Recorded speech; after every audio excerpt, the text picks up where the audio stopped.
예수님께서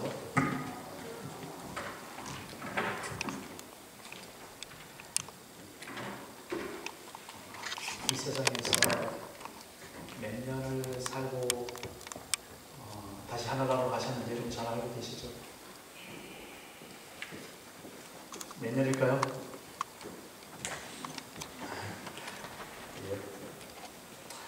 33년? 뭐든지 어떻게 날짜 다 말하지 않아도 예수님께서 한 30여 년, 33년 그렇게 이 세상에 살다가 가셨어요. 요즘으로 말하면 정말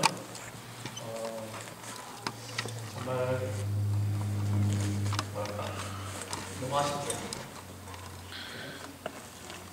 그리고 한 80, 90, 한 예수님이 한 100살이 살다가 가셨으면 현재 그렇게 살고 가셨어요. 근데 더군다나 그 중에서도 사람들에게 알려지고 사람들에게 실제적으로 하나님의 아들로서 이렇게 함께 지내고 말씀을 전했던 것이 3년 정도였습니다. 지극히 짧은 시간이죠. 그런데 참 이상하지 않아요? 그 예수님의 생애, 그 짧은 생애가 오늘 날 우리들에게까지 이렇게 정말 하나님의 말씀을 통해서 성경을 통해서 잘 그대로 전해져 내려오고 있고, 그리고 더 정말 기가 막힌 것이 그 예수님을 믿고 그분의 삶을 따르고 또 그분의 모든 것들을 닮으려고 애쓰는 많은 제자들이 시대마다 그렇게 일어나고 있다는 사실, 여기 놀라운 사실이죠. 물론 하나님의 아들이니까 당연히 그럴 것이다 라고 우리는 그렇게 쉽게 생각할 수 있습니다. 그러나 우리가 객관적인 생각으로 가만히 생각해 보면 그것만한 기적이 어디 있을까라는 것이죠. 결국은 과거에, 아니 한 2000년 전에 지금으로부터 일어났던 그 한 사건, 그 한 인물이 지금 오늘날까지도 나의 삶에 그대로 영향을 주고 있고 나의 삶의 기준이 되고 있고 나의 뭔가 희망이 되고 있다는 이 놀라운 사실 앞에 오늘 우리는 이렇게 다시 한번 또 모였고 그렇게 그분께 예배를 올려드리는 이 시간을 갖고 있습니다. 순간순간 우리가 숨쉬는 순간마다 가만히 생각해보면 기적과 기적의 연속이죠. 그렇습니다. 여러분 사시는 동안 정말 하나님 앞에서 그런 기적의 삶을 충분히 누리시는 삶이 되시길 간절히 바랍니다. 우리가 숨쉬고 있다는 사실, 우리가 살고 있다는 사실, 우리가 오늘도 예배를 모였다는 사실, 오늘 우리가 하나님의 말씀 앞에 섰다는 사실, 그리고 오늘 우리가 하나님께 기도를 드리고 있다는 이 사실, 하나님의 이름을 찬송하고 있다는 이 사실, 이 사실이 얼마나 기적인지 모릅니다. 여러분 우리 시간을 어떻게 구분을 하죠? 보통 우리 논리적으로 과거가 있고 현재가 있고 미래 이렇게 구분을 하죠. 그래서 우리는 가끔 착각을 하게 됩니다. 왜냐하면 지나간 시간, 그 과거에 얽매여서 사는 사람들이 의외로 많고요. 그리고 앞으로 오지도 않은 그 어떤 시간들을 미리 생각해서 미래로 설정하고 그 미래에 휘말려서 살고 있는 그런 사람들 참 많이 있습니다. 괜찮아요. 과거를 잘 반성하면서 살고 있고 미래를 앞으로 꿈꾸며 살고 있는 것 하나도 나쁠 것 없죠. 그런데 자칫 잘못하면 우리가 과거에 발목을 잡히고 미래의 험한 꿈을 꾸기 시작하면 뭐가 없어질까요? 오늘 현재가 사라지는 데 문제가 있다라는 겁니다. 그렇게 따지고 가만히 보면 과거라는 것은 사실은 실존하는 게 아니죠. 있는 것이 아니죠. 지나가 버린 거죠. 없는 거란 말이죠. 그런데 그 없는 그에 매달려서 우리가 살고 있는 우리의 모습, 좋은 기억이고 좋은 추억이면 그래도 그건 괜찮아요. 사람에게 행복을 주니까. 그런데 우리가 가만히 보면은 나쁜, 그리고 정말 잊어버려도 좋은 그러한 것에 매여서 오늘을 망칠 수 있는 그러한 어려움이 우리 앞에 늘 놓여 있다라는 겁니다. 그래서 가만히 보면 이 현재라는 것은 뭐예요? 실제적인 것이고, 과거와 미래라는 것은 사실은 허구죠. 미래가 마찬가지죠. 미래가 있죠. 왜 없어요? 아닙니다. 그 미래라는 것을 가만히 보면 현재가 쌓이고 그냥 현재가 있고 그래서 미래가 그냥 그렇게 되어가는 거죠. 미래라는 것이 뭔가 딱 있는 것은 아니란 말이죠. 그 미래를 향해서 우리가 뭐 산 오르듯이 그렇게 올라가는 그런 것은 아니란 말이죠. 우리 현재를 잘 살다 보면, 현재를 충실하게 우리가 지키다 보면 그것이 어느 것 미래의 어떤 그런 것들이 되어져 있고 이렇게 가는 것이죠. 오늘 왜 제가 이런 말씀을 드리는가 하면은 우리 종말에 대해서 오늘 이야기를 좀 나누고 싶은데, 오늘 이 제자들의 모습처럼 우리 종말에 대한 관심이 어디 있는지 이것을 우리가 한번 각성하기 위해서 이런 말씀을 드릴 겁니다. 사람이 가장 행복할 수 있는 것은요, 어느 때겠어요? 만약 어떤 사람이 자기가 죽는 날짜 그것을 명확하게 알고 그렇게 한다면 그 사는 것이 어떨까? 여러분 생각해 보셨죠? 어떻겠어요? 야, 내가 거기까지 살지 못하니까 정말 충실히 살았고 알차게 살아야지, 정말 더 기쁘고 행복하게 살아야지. 물론 그렇게 생각하는 사람도 있겠지만, 그러나 우리 인간의 속성을 봤을 때 대다수의 사람들은요, 그 죽는 날짜를 자기가 알게 되면 그날부터 미리 죽음의 삶을 시작하는 거죠. 다시 말해서 희망이 점쳐지고 그래서 절망 가운데 삶이 빠질 수밖에 없는 그런 것이 바로 그런 겁니다. 그래서 사람이 행복한 것은 자기가 내일 죽어도 내일 죽을 것을 모르고 사는 것, 그게 얼마나 행복한지 모릅니다. 성경은 처음과 끝을 우리에게 늘 가르쳐주고 있습니다. 처음을 어떻게 말씀하고 있죠? 태초에 하나님이 천지를 창조하셨다, 그렇게 시작을 이야기해주고 있습니다. 그리고 오늘 우리 본문에도 있지만 반드시 끝이 있다라는 것도 성경은 말하고 있습니다.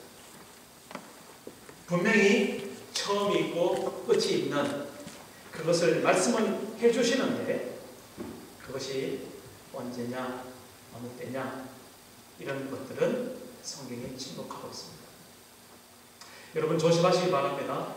이 성경을 어떤 암호책이나 어떤 비밀한 어떤 그런 숨겨져 있는, 그래서 뭔가 이렇게 잘 조합하고 뭔가 찾아내고 뭔가 끼워 맞춰서 어느 날 언제 어느 때 몇 시 이렇게 이야기를 시작하면 이건 성경을 하나님의 말씀으로 받아들이는 것이 아니라 하나의 어떤 역사로 그렇게 훼손하는 그런 오류에 빠질 때가 우리가 잘 알겠습니다. 물론 하나님께서는 반드시 우리가 시작이 있고 끝이 있는 존재라는 것, 그리고 개인적인 종말이 있고 이 큰 우주적인 역사적인 그런 종말이 있다는 것도 분명히 말씀하고 있습니다. 그러나 그 때와 그 시는 분명 아버지의 권한 안에 두었다는 사실, 우리가 다시 한번 기억하길 바랍니다. 무슨 소리입니까? 그것은 딱히 우리가 아는 몇 년, 몇 월, 몇 시 이렇게 딱 정해져서 있는 것이 아니라 아버지의 권한 안에, 그래서 아버지께서, 하나님께서 우리에게 오래 참으시는 중에 지금도 그 심판의 그 날을 주님께서는 연기하고 계시다는 그런 소리를 우리가 하죠. 하나님의 그 사랑으로 인해서 그런 것입니다. 딱 정해져 있는 것이 아닙니다. 딱 못 박혀 있는 것이 아닙니다. 그러면 끝이 있다고 그랬는데요, 그 성경은 우리에게 그 끝이 어떻게 진행되고 어떻게 우리에게 보여질 것인가 라는 것을 각성시키는 그런 자료로서 우리에게 증거를 해주고 있습니다. 오늘 우리 그런 것들을 간략하게 오늘 말씀 속에서 함께 살펴보고, 이제 중요한 것은 이러한 마지막 세대를 우리가 어떻게 살아내느냐, 이게 이제 중요한 거죠. 그러한 우리의 마음을 다시 한번 정리해보는 시간 되기를 바랍니다. 이 종말에 대한 이야기는 이렇게 시작됐습니다. 예수님께서 성전에서 이제 제자들과 함께 가르치시고 그 성전에서 이제 나오는데 제자들 성전 건물을 보면서 예수님께 뭔가 이렇게 이야기를 하려고 하는 그런 상황이 됐던 것 같아요. 그때 예수님께서 제자들을 보시고 이렇게 합니다. 네가 그렇게 무엇을 보느냐, 무엇을 보느냐. 마태복음 24장 거기 1절 2절에 보면은 이렇게 설명하고 있습니다.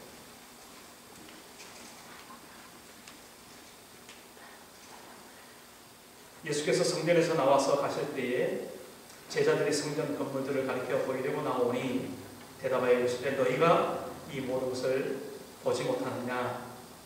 내가 진실로 너희에게 이르노니 돌 하나도 돌 위에 남지 않고 다 무너뜨려지리라. 예수님께서 그런 이야기를 갑자기 하시는 거예요. 다시 말해서 제자들은 그 성전의 어떤 위엄이나 아름다움이나 그 어떤 그런 것들을 보면서 그 성전에 대한 그런 것을 이야기하려고 했을지도 모르겠죠. 또 아니면 예수님께서 예루살렘이 함락되는 것을 그렇게 말씀을 하셨으니까 그때에 이 성전은 어떻게 될 것인가 궁금해서 뭔가 이야기를 할 수 있는 그런 상황도 있을 것입니다. 그런데 분명히 예수님께서는 못 봐서 이렇게 합니다. 너희가 그것을 보지 못하느냐. 이 성전이 돌 위에 돌 하나가 남기지 않도록 그렇게 다 무너지게 될 것이다. 그렇게 이야기합니다. 그러면서 예수님께서 이제 감람산에서 가시는데 제자들이 이제 마음에 궁금증이 드는 거예요. 분명히 이 성전이 무너진다고 그랬는데, 그리고 이 예루살렘이 다 파괴가 된다고 그랬는데, 이제 그들의 마음은, 제자들의 마음은 어느 때 그런 것일까? 여기 이제 관심이 가지는 거예요. 그래서 물까 말까 예수님과 함께 가면서 길 가다 말 못하고 감람산에 갔을 때에 제자들이 조용히 다가와서 예수님에게 다시 이렇게 물어봅니다. 예수께서 감람산 위에 앉으셨을 때에 제자들이 조용히 와서 이르되 우리에게 이르소서 어느 때에 이런 일이 있겠사오며 또 주의 임하심과 세상 끝에는 무슨 징조가 있사오리까? 이렇게 물어보는 겁니다. 제자들이 궁금한 것은 우리들과 마찬가지죠. 오늘날에도 많은 사람들이 이러한 궁금증을 가지고 있고, 그렇죠.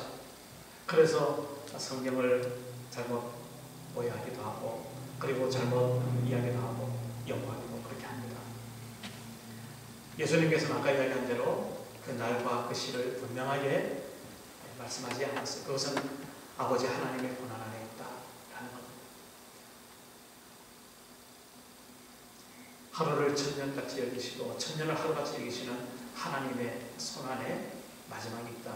다시 한번 반복해서 말씀을 드립니다. 그날과 때시는 우리에게 가르쳐 주지 않고 있습니다. 그러면서 예수님께서는 이제 그 모든 징조들을 이렇게 설명하고 있는데, 오늘 읽었던 우리 말씀을 쭉 정리해서 제가 고초배 한 6가지로 정리가 되더라고요. 첫째는 보니까 사람의 미혹을 받지 않도록 주의해라. 가장 먼저 그 이야기를 하고 있습니다. 그리고 저 뒤에 가서도 이렇게 이야기하더라고요. 거짓 선지자, 즉 그리스도에 대해서 주의하라. 미혹하지 않도록 그렇게 말하고 있습니다. 요즘도 그렇지만은 여러분들 이렇게 인터넷이나 집에서 여러 가지 어떤 그 말씀을 접하려고 이렇게 보면은 참 정상적이고 이렇게 합법적이고 또 그런 교회의 어떤 말씀들이 많이 있죠. 많이 있는데, 근데 그와 또 동시에 참 제가 이렇게 가끔 이렇게 보거든요. 보면은 정말 성경은 전혀 다른, 그리고 자기 마음대로 자기 생각을 이야기하는, 그리고 나름대로 어떤 그런 관점을 가지고 그렇게 사람을 미혹하는 그런 이야기들이 하나님 말씀이라는 그런 이름 아래서 성경을 해석하고 풀이한다는 그런 미명 아래서 얼마나 많이 장악되고 있는지 모릅니다. 우리 대놓고 뭐 어느 이단을 하면은 금방 그것은 아니니까 그렇게 우리가 뭐 그하지는 않겠지만, 그러나 은근히 교회의 어떤 욕을 하면서 교회의 어떤 잘못된 것을 꼬집으면서 자기 나름대로 어떤 이야기를 할 때에 참 안타까운 게 참 많이 있더라고요. 사람을 미혹시키는 말이 많은 세대. 이게 바로 마지막 시대에 지금 요즘 예수님께서 가장 먼저 지금 지적하고 있는 겁니다. 특별히 어떻게 미혹을 하느냐? 내가 그리스도다는 거죠. 그리스도라는 것은 무슨 말입니까?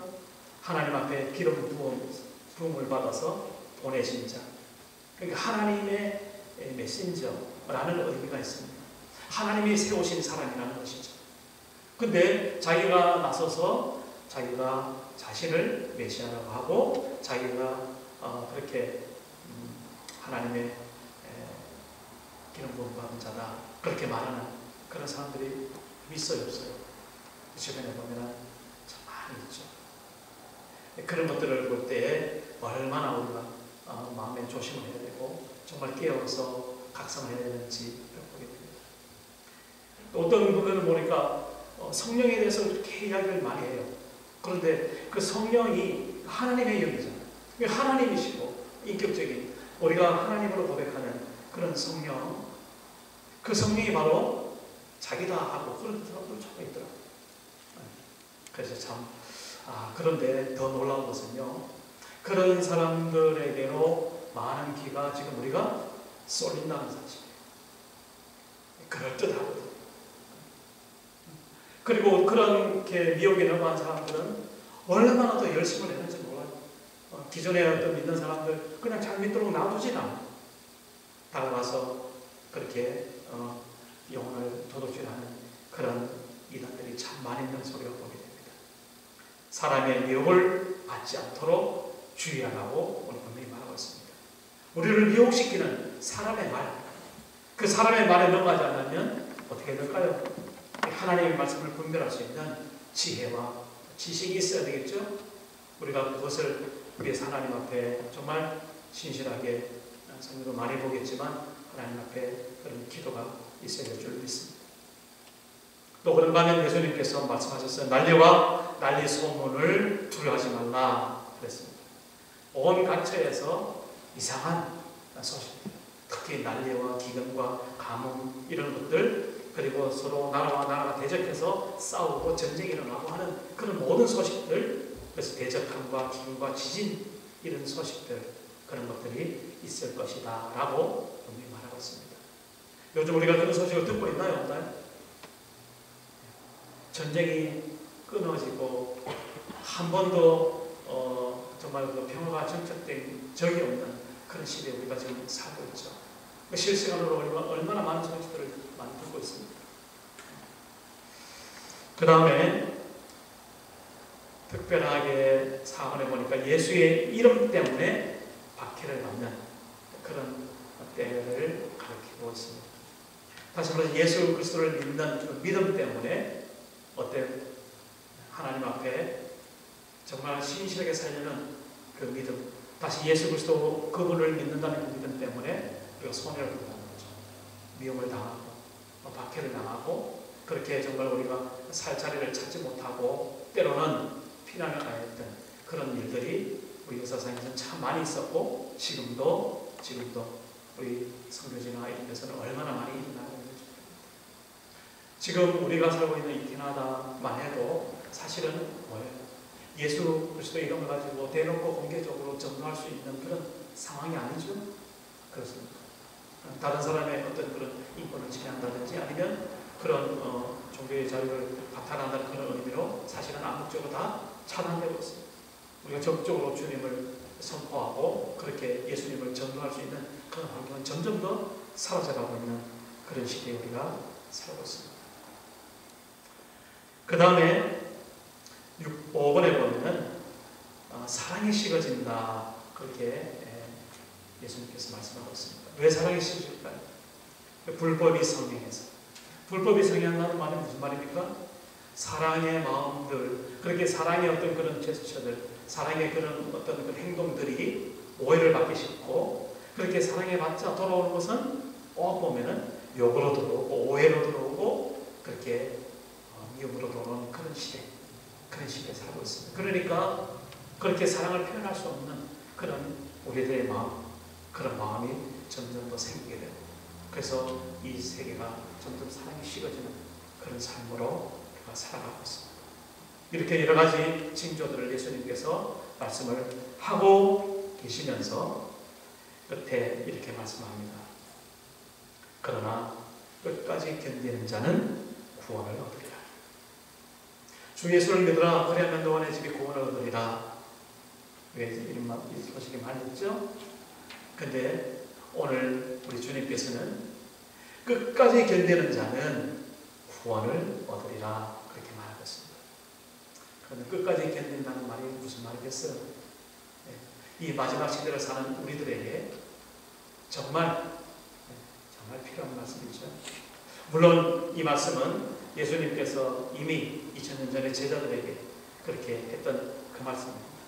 그 말씀이 오늘 여기 우리들에게까지도 이 말씀이 그대로 유효하게 오늘 우리에게 들려지는 이 말씀이 끝까지 견디는 자. 여기서 우리의 신앙생활을 다시 한번 돌이켜보기를 원합니다. 우리의 신앙은요, 그냥 그저 흘러가는 물에 띄워놓은 돛담배에 타서 물결 흐르듯이 흐르는 그러한 삶이 아니라는 사실입니다. 무언가 도전이 있고, 무언가 지금 시험이 있고, 무언가 파도가 몰려오는데 그 위태로움을 끝까지 내가 붙들고 견뎌내야만 승리할 수 있고 이길 수 있고 결국 구원을 얻는다는 그 시대에 오늘 우리가 살고 있다는 것입니다. 우리 한 사람 한 사람 나름대로 밀려오는 그런 도전과 그런 여러 가지 시험들 많이 있을 줄로 믿습니다. 그런데 오죽 이 시대에서 정말 우리에게 다가오는 시험이 무엇일까요? 학자들이 이야기할 때 이 시대의 조류를 포스트 모더니즘이라는 말로 표현하는데 현대 이후의 삶이다. 그러면서 그 현대 이후의 요즘 우리들의 시대는 어떤 시대냐면 절대 진리가 있지 않고 상대적인 진리만 존재한다 라고 이야기합니다. 다시 말해서 한 사람 한 사람이 각각 공유하는 그런 공통적이고 객관적인 진리라는 것은 이제는 소용이 없고 각자 주관적으로 느끼는 대로 자기 나름대로 어떤 기준을 살아가고 있는 시대를 지금 이야기를 하고 있습니다. 이게 무슨 말이냐면 절대 진리가 없어지고 상대 진리가 기승을 부리는, 그것을 오늘 우리 교회식으로 우리 기독교식으로 말하면 주 예수를 믿으라. 그리하면 너와 내 집이 구원을 얻으리라. 내가 곧 길이요 진리요 생명이니 나로 말미암아 그런 너에게로 아버지께로 갈 자가 없다 라고 했던 그 예수님의 말씀, 그 예수님의 말씀이 독선적이고 배타적이고 절대적인 그런 이야기이기 때문에 오늘 우리에게는 그렇게 와닿지 않는다라는 거예요. 이해가 되세요? 다시 말해서 어떻게 하든지 하늘나라에 가는 길은 여러 가지 다양한 나름대로의 길이 있다라고 말하는 소위 말하는 종교다원주의적인 그러한 이야기들하고 있습니다. 그래서 더 심지어는 우리 한 사람 한 사람이 각자 자기가 신이 될 수 있다고 그렇게 말하는 그런 시대에 우리가 살아가고 있습니다. 그렇게 사람들이 이야기하고 그렇게 세상에서 강연하는 걸 보면 엄청나게 많은 사람들이, 가끔 제가 TV에서도 보면은 그렇게 사람들을 모으고 강연하는 그 젊은이들을 얼마나 많이 가르칩니다. 반면에 우리 교회는 점점 더 줄어드는 그런 시점이 됐습니다. 무슨 위기가 지금 오고 있는 건가요? 무슨 위기가 오고 있는 건가요? 시대 조류라는 그런 핑계로 뭡니까? 예수 그리스도 그분만이 진리요 길이요 생명이라는 그 말씀을 도전하는 이런 세력들이 온 세상 전체에 지금 가득하게 서고 있는 그런 시대에 우리가 살아가고 있다. 이게 바로 오늘 우리가 모두가 느끼는 우리에 대한 믿음의 도전이요 그런 시험이다라는 것을 우리가 다시 한번 깨닫게 되겠습니다. 끝까지 견디는 자, 그러니까 그런 시험과 그런 도전에 동화되지 말고 그런 세상의 어떤 그런 조류나 세속적인 어떤 생각, 사고방식에 빠져들지 말고 세상에 아무리 그렇게 한다 할지라도 나는 오직 내 믿음 예수 그리스도 안에서 지키리라. 이 말씀 안에서 지키리라. 나의 구세주는 나의 주인은 오직 예수 그리스도.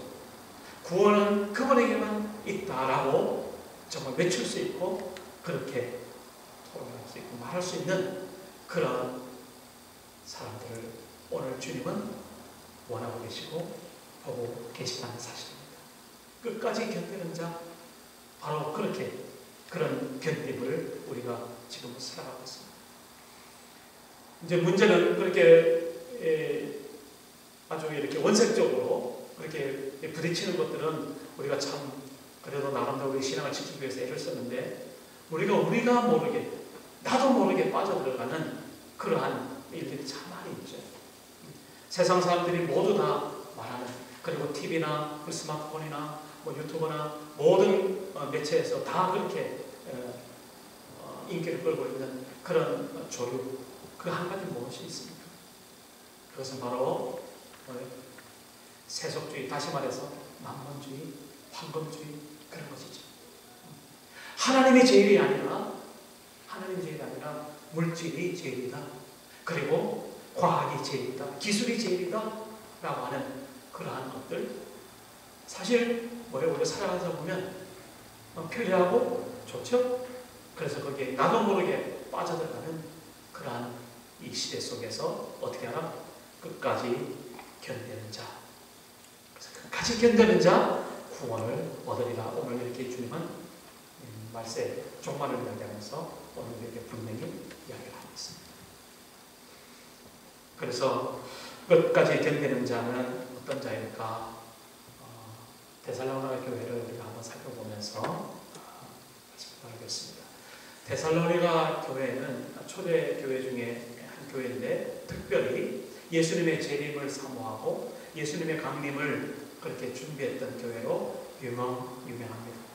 그래서 사도 바울이 데살로니가 교회를 칭찬을 많이 했죠. 그러면서 권면도 했죠. 늘 주의 소망을 품고 주님 오신 날을 준비하라. 그렇게 권면했던 그런 교회입니다. 그 데살로니가 교회를 보면서 우리가 오늘 이 시대에 어떻게 그러면 우리가 견디는 자로서 살아가야 될까? 먼저는요, 데살로니가전서 1장 3절에 이런 말씀이 있어요. 너희의 믿음의 역사와 사랑의 수고와 우리 주 예수 그리스도에 대한 소망의 인내를 우리 하나님 아버지 앞에서 끊임없이 기억하노니, 이런 말씀이 있습니다. 다시 말해서 데살로니가 교회가 그렇게 주님의 강림하심, 주님의 다시 오심, 주님의 재림을 고대하면서 그들이 살았던 삶의 모습이 이렇게 요약이 되는 거예요. 믿음의 역사가 있던 교회, 그리고 사랑의 수고가 있는 교회, 소망의 인내가 있는 교회, 이렇게 요약이 되고 있습니다. 그렇다면 그 데살로니가 교회의 그러한 삶의 모습이 바로 오늘 우리들의 삶의 모습이 되어야 되겠는데, 믿음의 역사, 이 믿음의 역사라는 것이 무슨 말입니까? 누구를 믿는다는 겁니까? 예수 그리스도 그분을 믿는다는 거죠. 예수 그리스도 그분이 나의 주요, 나의 하나님이시다는 것을 분명하게 고백하는 그 사람에게 어떻다고요? 믿음의 역사가 나라는 것입니다. 그래서 믿음의 역사는 곧 구원의 역사로 우리가 하나님 앞에서 이 믿음의 절개를 지키는 그런 사람에게 있어서 하나님께서는 믿음의 역사를 보여주시고 그런 믿음의 승리를 하게끔 하나님 역사하신다라는 것을 오늘 꼭 기억하시기 바랍니다. 그럼 사랑의 수고라고 그랬어요. 사랑의 수고. 사랑의 수고는 무슨 말입니까? 우리 손과 발이, 그리고 우리가 몸을 들여서 헌신하는 그런 것을 말하죠. 이웃을 섬기는 것을 말하죠. 무엇 때문에 섬깁니까? 사랑 때문에. 무슨 사랑입니까? 예수의 사랑. 바로 그 예수의 사랑 때문에 오늘 우리는 다른 사람을 섬길 수 있고 봉사할 수 있고 그렇게 하나님 앞에 끝까지 견뎌낼 수 있는 힘을 얻는 그런 삶을 대사님처럼 우리도 살아야 되겠다는 것이죠. 그리고 소망의 인내라고 이렇게 말하고 있습니다. 무슨 소망일까요? 예수 그리스도 그분에 대한 소망. 그분이 다시 오실 것을 기억하고 그렇게 준비하는 그런 모습 가운데 우리가 살아갈 때에 하나님께서는 우리에게 인내할 수 있도록, 오늘 여기 보면 끝까지 견뎌낼 수 있도록 힘을 주신다라는 것입니다. 그래서 오늘날